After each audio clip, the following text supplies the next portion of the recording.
Welcome to Expedition Self on Om Times Radio with lifelong learner, entrepreneur, and creator of the worlds of Expedition Self, Sam Parado.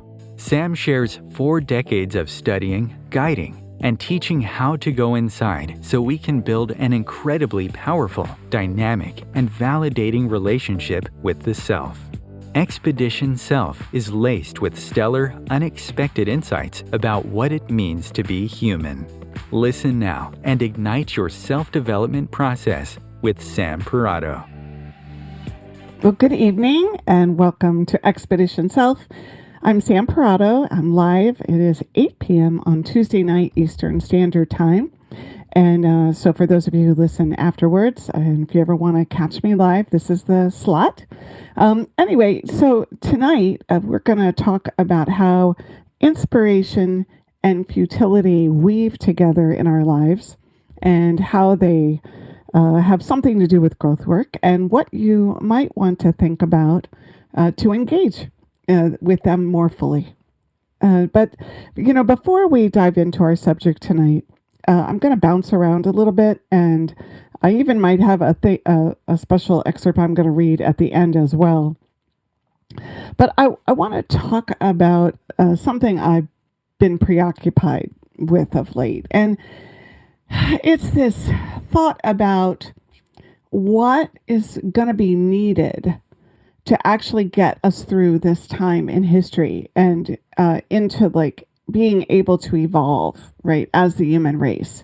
When I think about everything that's going on in the world, and I think about how acute it seems like the issues of our lives have found themselves to now be, right? I spend time thinking, what are all the people going to do?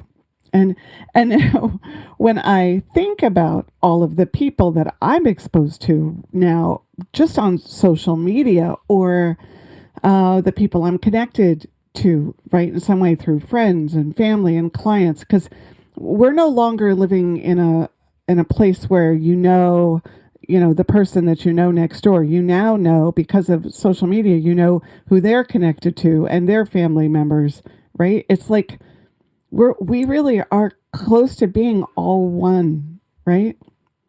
And one of the things that I've noticed is that there's just so much need, life experiences going on. And then there's this place where there's a need happening for someone, a need for help, right, during certain kinds of transitions. And for others, that need, it's like as parents, or it's a teen that's coming into adulthood and struggling, or a person who's not doing well in their job right now, or a caregiver, for instance, who's overloaded and doesn't know how to lighten up. And although I'm talking about it like these are all the things that are difficult, what I'm describing is really what life is, right? Like there are these needs to help humans be humans.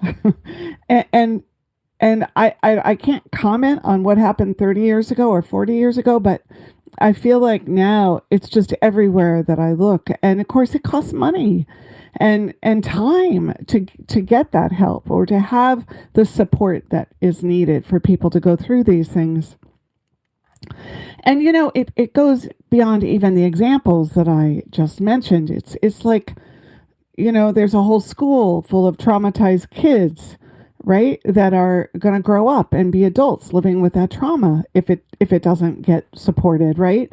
Or it's a family who has experienced a loss of one of the parents or a child, right? It's not just a single person dealing with life. It's a community within a larger community, or a group of people who are living through something collectively.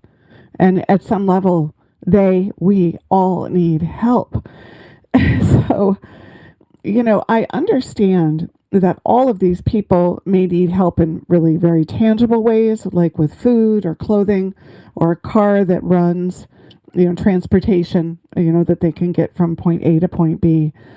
But there are also, to me, my read is that there are a large number of people who are surviving, right? Their tangible needs are taken care of, but that there is something that's eroding their sense of what life is and what it can be for them. And so I add to this the idea that middle class, right, in the US at least, is slowly eroding, like with a larger gap showing itself between the rich, right, and the rest of everyone else. It's like slipping. And this is creating more need too to make sense of that, or to figure out where people fit in that, or where to place their feet on the ground. So I guess what I'm trying to say is that I think people are dealing with so much that's just a part of life. But when you think of an individual who is connected to a family or a friend group or a work community, it's not just one person who's feeling these things these days, because everyone is tied to everyone. And it helps us see that need more than ever. And so, I know I'm not talking so much directly about inspiration, but I am talking about the circumstances that we all find ourselves in, right? And it causes us to see this broad range of how people think and feel. And so it has me lying in bed at night, trying to solve the issue of how to get growth work, mental and emotional health tools into the hands of the people who need to take care of these things themselves, because there's likely not enough growth workers to go around, like therapists and counselors and guides and teachers, right? There's just so much need, right? There's not enough people to go around. So I don't know, like, do you think about this? And if so, how do you think about it? Right? Like, to me, we've evolved enough to know that how things go for us has to do with what's inside, like what our thoughts are and what our beliefs are, right? For many people. But now, having access to this in a way that really works, right? Where people can get it easily, not just for one person, but for the community that they call their own. This is going to take something. It just is, because there aren't enough people offering it or enough money and time to pay for it all. And so every family, every group, I think, is going to have to take responsibility for healing and growing and improving the quality of life for themselves and their immediate circle, and then all of us. So, when I developed my first assessment long time ago in my 30s for organizational development work, somewhere along the way, it got very clear to me that if you could reach one person out of every 5 and get their thinking just to shift, that person would be able to shift their group. That's all that was needed. And that person didn't have to take it on as like a mission or a cause, like, right? They didn't have to, get on a stage and preach it, right? Just the very idea that they could become inquisitive and more self-led, right? Looking inward, that it would impact the people they shared the day with. And, at the time, there was no expectation that they needed to get results. It was just more of a matter of how we move around within our groups of friends and families and colleagues. So there was this kind of natural progression that was happening. People that were interested in growing gravitated towards it, and people that were less interested were affected by it, but they could, continue the way they were. But now, to me, the social issues are so on the rise.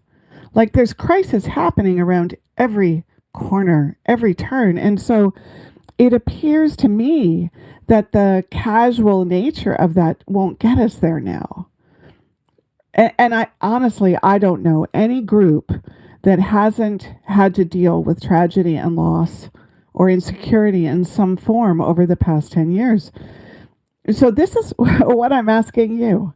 I'm interested is, do you see the need for a solution here also, right? And how do you handle it in your life within your chosen groups? And I guess you could say, ask the question like, do you think about bringing a holistic, like more emotionally productive conversation to all the people you touch in your world, right? And then I guess, how are you the source of change? Being that you are that 1 in 5. I take that to be true because if you're listening, then that means you're interested in growing, right? So you are that 1 in 5. So if you're listening right now, I would love to hear your take on this, and add it to some of my thoughts about this need that I see and how do we get growth and development and emotional healing into the hands of every small cluster, right, that exists in the world that we live in. And if you're not listening live, boy, I would love to see your comments wherever you go to listen to the show, whether it's on YouTube or Spotify or Pandora or Apple Music, any of those, right? Or Spreaker, right? So, okay. So if you'd like, you can call in at 202-570-7057. Anyway, thank you for indulging me in that. It's been rattling around for weeks, and I thought, you know what, I'm just going to talk about it and just see if anybody else feels the way that I do. Anyway, the next thing I want to talk about is how I see myself as one of those people who is 1 in 5. And I'd like to share with you what I want, what I would wish for you to get out of my shows. I've been doing this now almost 3 years, and last week I did a show about being perfectly imperfect. And when I got done at 9 p.m., I was pretty disappointed in it. I just couldn't feel myself in it, which is super important for me in these. And it was kind of too abstract, and I think I just missed it in terms of how to build the conversation well.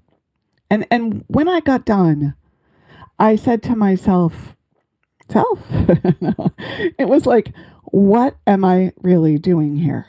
Right. And in my head, I thought, well, I'm basically giving some kind of a mini workshop in an hour and talking to myself and to you, wondering oftentimes who's listening or who is taking on this growth work that I believe in so much. And of course, the many ways that we can think to go inside. And so I thought about it a few more days, and I want you to know what I am looking for out of this.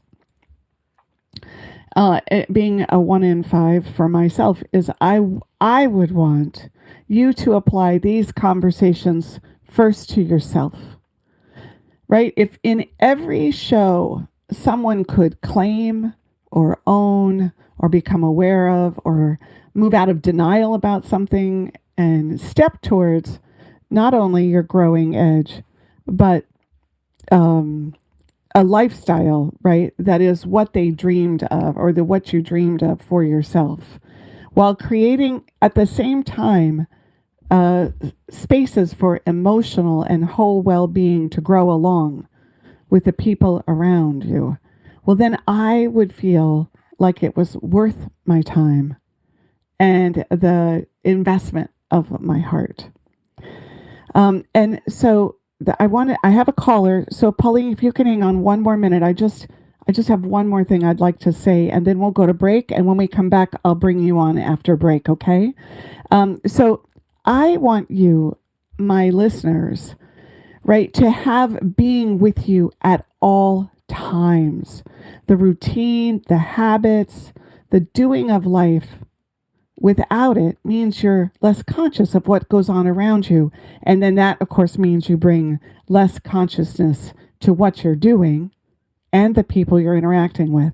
And since I see you as the 1 in 5, you are the source of this progressed, emotionally healthy world. So if you think you're walking around the world being busy and productive without this focus on being, well, then it's likely you're not bringing as much as you could to the moment and to your moment or theirs. And so if you're thinking that the things I'm saying help you stay more connected to your whole self and have the possibility of growing and transforming yourself, well, this is the upshot of this. Then this makes me super happy and it fulfills my mission too. So I just really wanted to clarify that and hopefully to help you connect with that same vision and mission for yourself as being the 1 in 5. So, okay, we're going to go to break. And when we come back, we're going to have a chat with Pauline, who called in.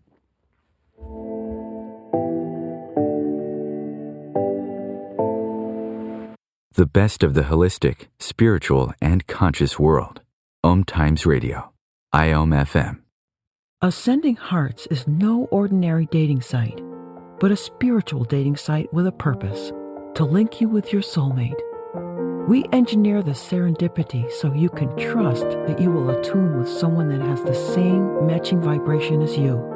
Ascending Hearts, the conscious dating site for the spiritually aware. Try Ascending Hearts for free. ascendinghearts.com. My name is Victor Furman. Some call me The Voice. I've always been fascinated with human nature, spirituality, science, and the crossroads at which they meet. Join me Wednesdays at 8 p.m. Eastern on Om Times Radio, and we'll explore these topics and so much more on Destination Unlimited. If I could be you, and you could be me, for just 1 hour. If you could find a way to get inside each other's mind. Walk a mile in my shoes. Walk a mile in my shoes. Walk a mile in my shoes. We've all felt left out.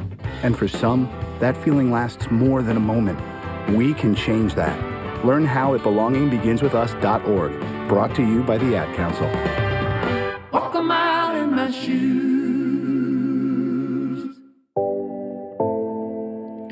All right, well, we are back. I'm Sam Parado. You're listening to Expedition Self, and we're talking about inspiration and futility this evening. And we have a caller, Pauline. Welcome back. It's nice to see you, hear you again. Thank you. Thank you for having this show. And actually, you're one of the answers for what you were contemplating, because we need to work on ourselves before we can do anything out there. And and I know the universe is also helping us with all the plasma and solar flares that's making people conscious. And even COVID did that too. People have figured out they don't like their job or whatever, their relationship. They really are looking more inward now because of all the crises we're all going through. So, and I know that some of us, we volunteered to come help. And we're trying to remember who we are. And as we do, we realize the gift. And when everybody sees how we've shifted, those who are conscious right now and aware, they're going to be inspired by how we change. We were just typical people like they were. How can this happen? And they're gonna be awakened by just that. I believe that that's what's happening. It's not as crazy anymore when I talk about some of the things I talk about. People don't give me that crazy look and run away from me anymore. And I think I think people have a sense that change is happening, like something is afoot, right? Depending on no matter where they are. But even in your own family, you got things going on. I know that I found out that I'm the one who's supposed to do what I to do for my family on some level. I'm the outsider again. As eventually, I'm supposed to heal. So, I mean, there are a lot of us out there who are, doing the collective healing. We're assisting by being here. So we're not here for karma. Some of us think we were here to release karma, but we don't. Maybe we did create karma by not knowing who we really are. So, well, I do think you said, Pauline, you said the idea of we have to figure out who we are. And I think to myself, boy, have I had a lifetime of working on that. And so in that context, I think about us all being a collective school space or a collective room of growth and learning and development, right? It's just now that it feels to me like we have to take it more seriously. I think that's what goes on for me about it. Yeah, I think we are. That's why the energy is speeding up between now and the eclipse. It's going to be heavy duty, and then some people just can't handle it. They're getting sick and they're having trouble, and those people are leaving the earth, and then on the other side, they'll realize it. But it's kind of interesting because now I see the big picture. I didn't see it before, and now I'm ready to come forth, because before I was like, I wanted to just enjoy my life finally. And then I realized, no, that's not what I'm here for. It's serious stuff. That's an awesome shift that you went through, for sure. I appreciate you sharing this and coming and talking with everybody contributed. When I listen to some shows, I don't maybe hear the whole show, but whatever I come in on, I get just the right pearls of wisdom that trigger me. Thank you. Thank you so much. You're one of the shows. Thank you very much. All right. Thank you. Have a nice evening, Pauline. Okay. Gosh, we're back. It's always great for me to get to hear somebody else's perspective on what they are doing with their growth work and how they see the world that they're living in. So thank you so much. One of the other things I pondered about after last week's show was that one of the challenges of this format is that I don't want to tell stories about people and run the risk that, someone in my life feels like I'm talking about them, which I'm really not. I mean, inevitably, it happens in every show when I give an example. People I'm not referring to in my mind are sure that they are who I am referring to. And I guess, on one hand, that means I chose a good example, like it's relatable. But on the other hand, I am very protective and don't want to create any kind of space where anybody would feel not validated or seen or acknowledged or whatever. And so this brings me to something I would like to offer to you. And I know we still haven't really gotten into the inspiration, but I think it's all kind of part of it. Is if you would like to come on air and talk about your life and be coached with an issue or a problem or guided that you're having, then I would like to offer this hour exactly for that. And we will use the entire hour to let you share the part of your story that's, important, and then explore how you might apply growth work to what's going on with you. So if you would want to do that, please write me at hello@expeditionself.com. And I will create the space for you to come in and move your life forward. And when I think about all that's happening in the world we're living in, and the fact that there aren't enough people, it dawned on me that I do have this hour and that maybe we can be helpful in an even entirely different way. So that's my other offer that has come out of my self-reflection about being on air. So if you or someone needs to talk through something and you want to think about it from a growth perspective, this would be an opportunity. And so that finally brings us officially to the topic I planned for the evening, the one about inspiration and futility. And I want to start by asking you a really important question.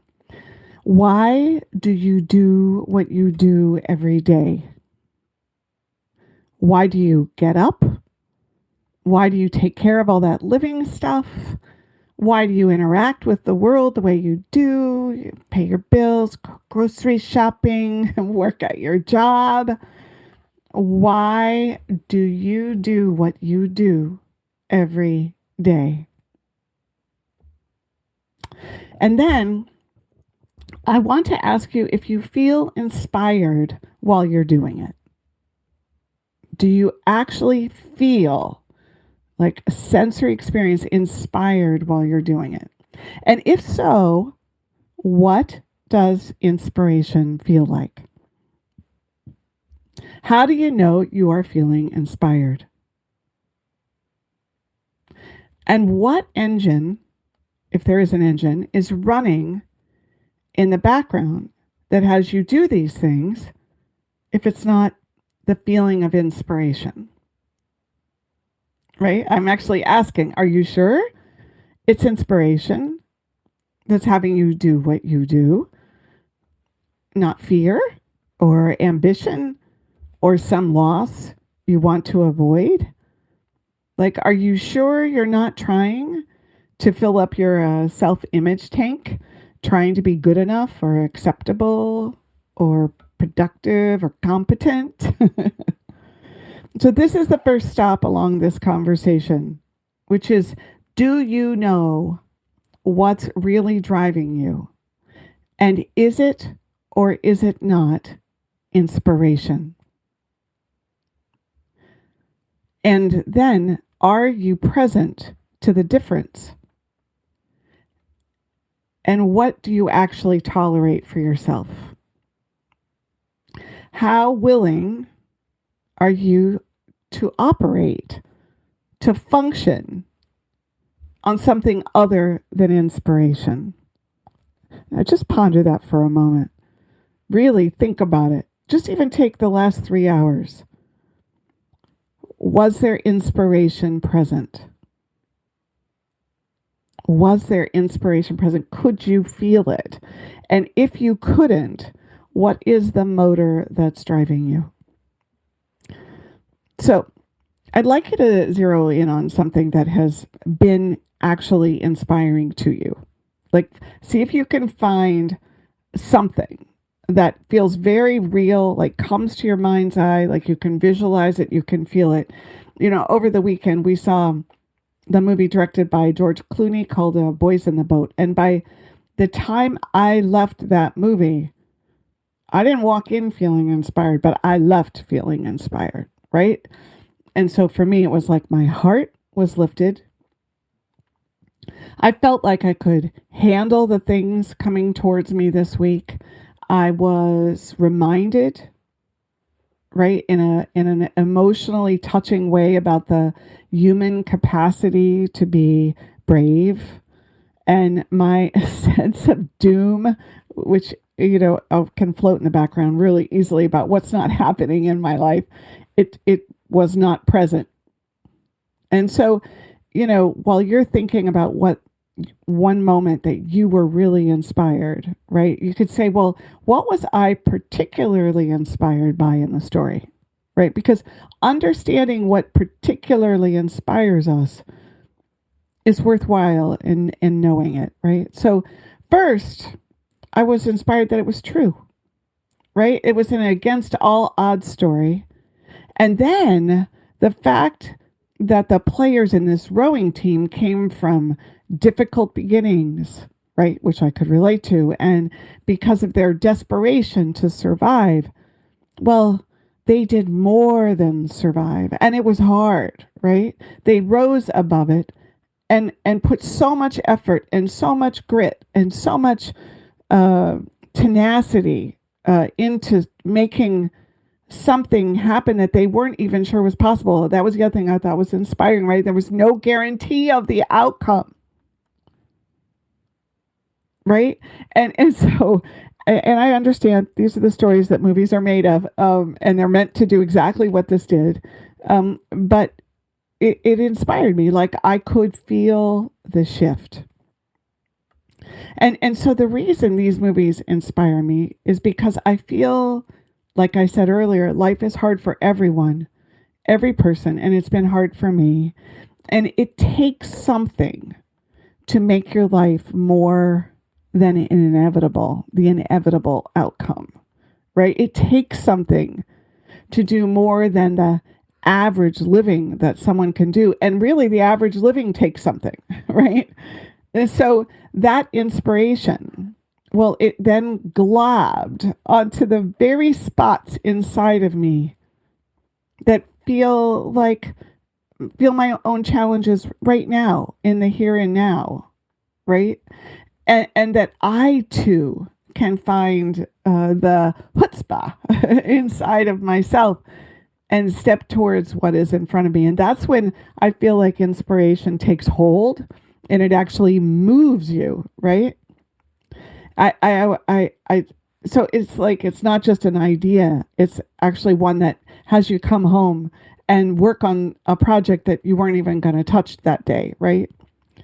So there's one thing about this story of inspiration that we have to say is real. And that is that we can't watch a movie every morning, right? To bring ourselves into this space.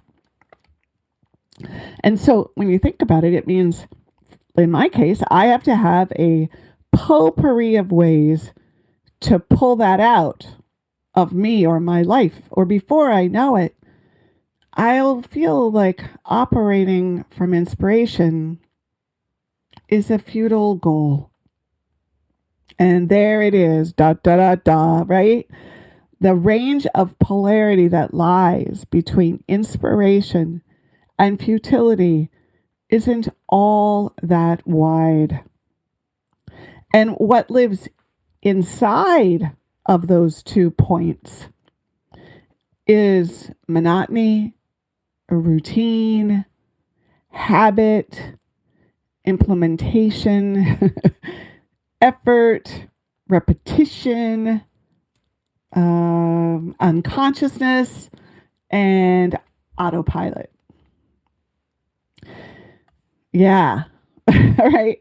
So I am absolutely drawing a connection between inspiration and futility. And I'm saying all that stuff inside of it is what you're faced with if you don't seek out or take on the idea that life is supposed to feel inspirational. So we'll talk a bit more about that potpourri of inspirational acts that you can put into your life later. But before we do, I want to make this point again for you.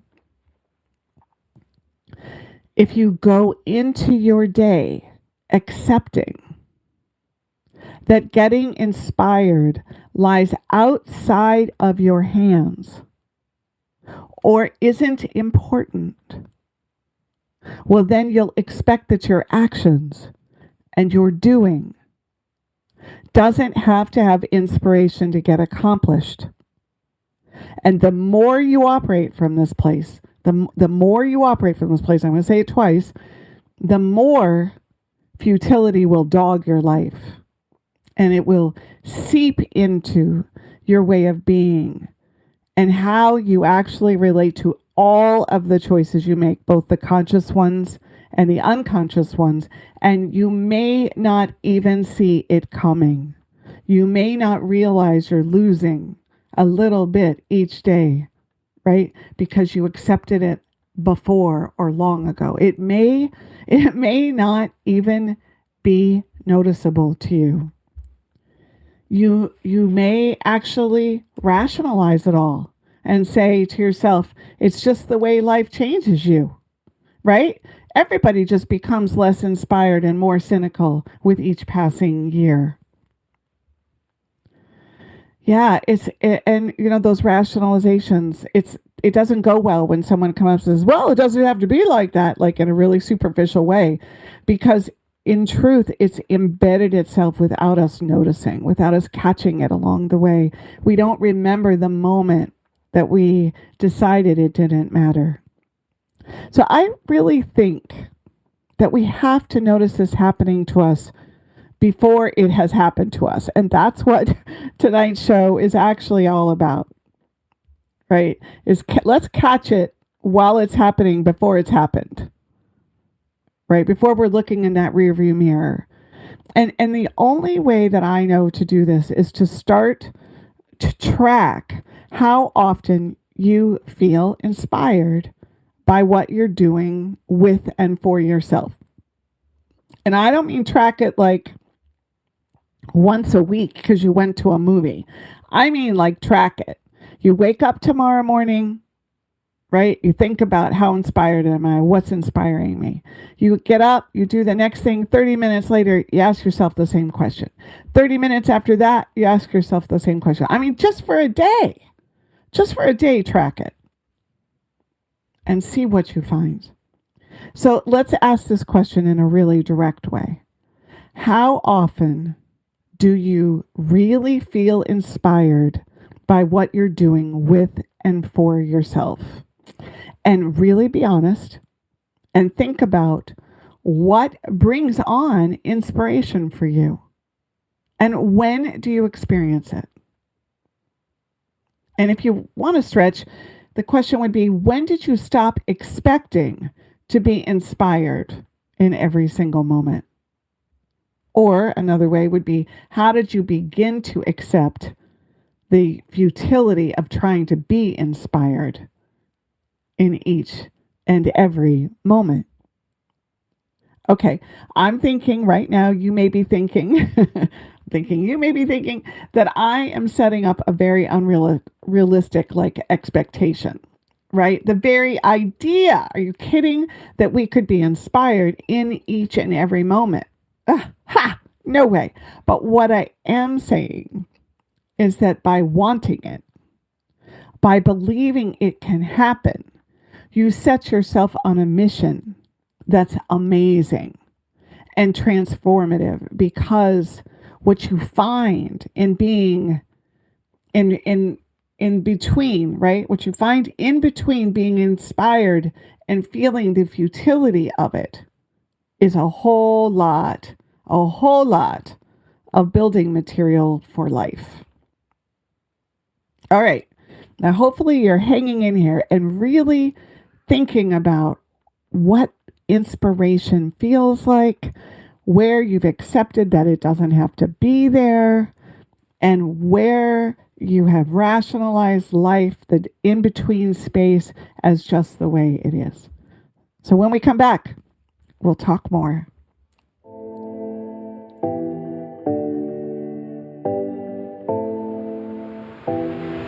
The best of holistic, spiritual, and conscious world. Om Times Radio. IOM FM. Host your show on IOM FM, the radio network of Om Times Media, one of the more recognized brand names in the conscious community, and is backed by the extensive marketing reach of Om Times. Hosting a show on IOM FM immediately connects you with our extensive dedicated community.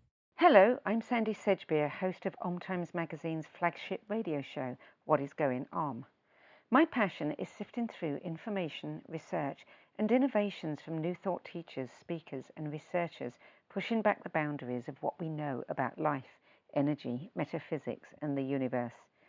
I love shifting perceptions about who we are, why we're here, and how quickly impossible becomes normal when we open our minds, expand our awareness, and accept that the only limits that exist are those we place upon ourselves.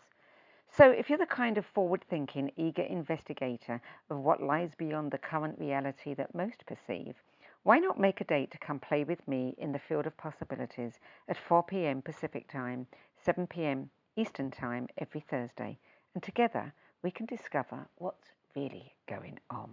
You came across someone struggling with hunger. How would you recognize them?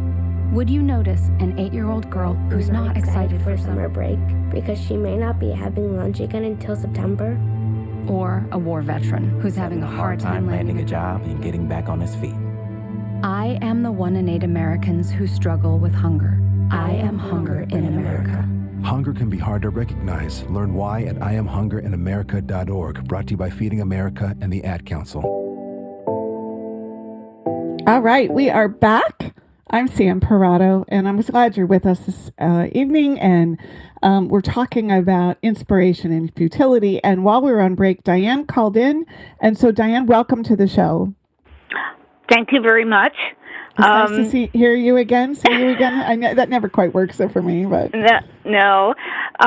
So you certainly got my attention, and I have more of a question that I am open to maybe filling it with more information than what I'm getting for myself. And when you have asked, or when you ask on the radio, what do you get inspired by, or what inspires you? I am inspired when I am busy. I am inspired when I have completed a project. And I don't know I don't have a place that if I'm not doing anything, I feel inspired. So my question is, I feel like I am the one that the only way I get inspired is by doing. And I don't think that that's the way it should be going.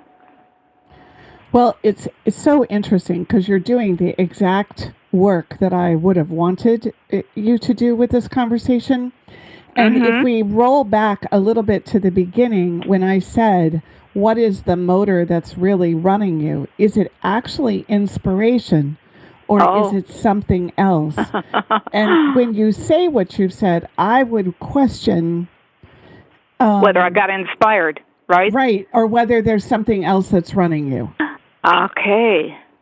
Well, that makes sense. That's what I would ponder, at least, right? As a thing to work with. Where would I start to make that move? How would I move it to a different position?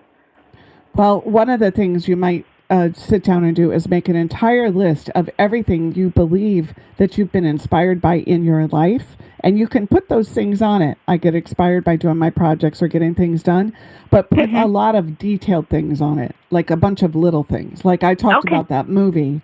That's one way to do it. The other way to do it is actually to take a window, maybe it's even in 15 minutes or half an hour, and do nothing. And ask yourself, what would you be inspired by if you had nothing to do? Oh, that's almost scary. I almost feel scary when it makes sense, right? If you were going to work on it, that it would feel scary. Right? Okay. Well, right. I will do that. Yes, absolutely. I'm going to start tomorrow morning.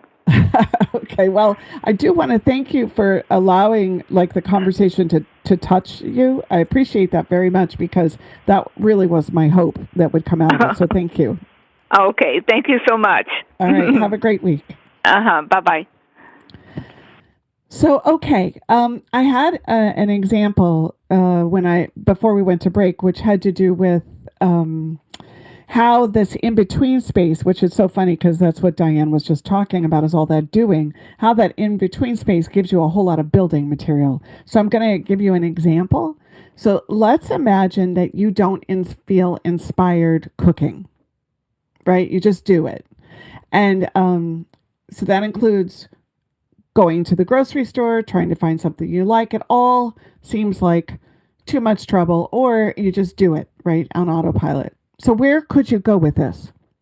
Well, you could look at your relationship with food growing up and how that had something to do with your emotional needs or what happened around food inside your family. You could go on an adventure and find a new recipe a week that includes vegetables, or maybe you make 50 dishes that includes your favorite food that you love, like I love artichokes. You could decide you were going to go change where you eat and then have fun finding venues that you take your picnic to. You could get a part-time job in a food truck. You could go to different grocery stores and decide that you were going to zero in on certain things at each store, right? You could plant an herb garden, right? All of these ideas are ways to find inspiration around cooking and eating and food. And along the way, you will run into the reason you weren't inspired to begin with. And I'm sure there's something here about taking care of yourself or attachments around food or a family culture that influenced your connection to it. Or maybe you'll see things about your dissatisfaction with your role in life, or some part of yourself that you stuffed away and wants to come out and have a new experience in life, or maybe how you've succumbed to just being tired because you don't like the work you do during the day. So do you see that when you notice the place that you're uninspired and doing without fully being, well, then you'll discover things about why it is that you accept it as the way it is. right? And that's what we want to understand. That's what the discovery part, that going inside, is all about. And so I think this is the real point of this conversation. Why do you accept a life that isn't filled with the pursuit of inspiration? And where have you accepted that inspiration isn't possible and futility about that is the only outcome? Right? Is this worthy of your time to ponder it? All right. So now let's talk about some of the things you might be inspired by, right? This potpourri of things you can do if you're trying to connect with inspiration that, they don't sound as active as the example I gave above. All right. Movies, music, and art. Nature, being outdoors near the water on a mountain with the wind whipping through your hair. Sharing time with your friend or your favorite person. Working on a project you believe in. Caring for someone you love. Remembering, right? This is one that works for me, that you have one life to live right now and you don't want to waste it, right? Savoring your favorite food. Oh my gosh, chocolate cake with frosting and chocolate chips on it. Finding something in life that you want so much it makes you alter your typical pattern. Wanting anything. Love, the presence of it, the awareness that it exists, the gift you give of it or receive from it. Kindness, laughter, appreciation, any of these things can be inspiring. And I think I have one more. Believing in yourself by discovering that you were good at it and then it got noticed by you or someone, like some award that you worked very hard for and you put effort into it and surprised yourself when it turned out. So what does your list look like? What would be on it? Maybe there are a bunch of self-care things like journaling or drawing or reading. I do know that when we hear other people's stories, when they talk about what they're going through, there's something that happens to us. We feel things. We see ourselves in that story and we're inspired to feel something because of it. Right now, while we're in this hour, I'd like you to write 10 things on a piece of paper about your life. 10 events or a combination of circumstances, accomplishments, failures, relationships that mattered, acts of living. Write 10 of them down. And then I'd like you to put them in a story for yourself. All right. So what I'm actually saying is you've got a long list of what inspires you. But one of the things we know is that stories inspire us. And now I'm saying, make the story about you. So I did a little setup for a story. So Mark was one of 3 children who lived in the Midwest on a cornfield. He was skinny and lanky and was often called a string bean as a little boy. His father was a farmer, salt of the earth kind of guy who loved what he did. And he made sure that everyone in the family loved it too, because they had chores that got done before school every single day. From the time Mark was a little boy, anytime he got an opportunity to go into his head and imagine, he fantasized himself flying. His dream wasn't about the dirt or the animals. Now, I'm just starting this story, but I want you to think about what you've already filled in, knowing I'm talking about being inspired and the 10 events of life. Mark was inspired to fly on its own. Who knows where that came from? Who knows what set of circumstances blended together to have that be the thing that motivated him? Okay, I think I have time to do just another excerpt here. So in school, he discovered that there were books about flying. So when he'd get home after chores were done, he'd shape the wood that his dad threw away after mending the fences. He'd shape them into wings and body and a propeller. He especially loved the days when he knew the crop duster would fly over the field and he'd run along with it, pretending that he was the one dipping and lifting and dipping and lifting, avoiding the wires. Now, I'm just really making this story up as we go, but I want you to notice what's happening within you, to the place inside of yourself where your story lives. Can you begin your story right now with me? Fill in some of the details. I haven't talked about Mark's relationship with his siblings or his father, or what happened for him when his father suddenly died of a heart attack when he was 17, and there was no one to take care of the farm except him, and how he had to step up and do his dad's job and take his GED so he could become a man overnight. Where did his love of flying go? How did his inspiration turn into responsibility? Did things seem futile to him? Did his desire to fly transform into a sense of futility he didn't see coming? What do you think happens in his life in the coming years?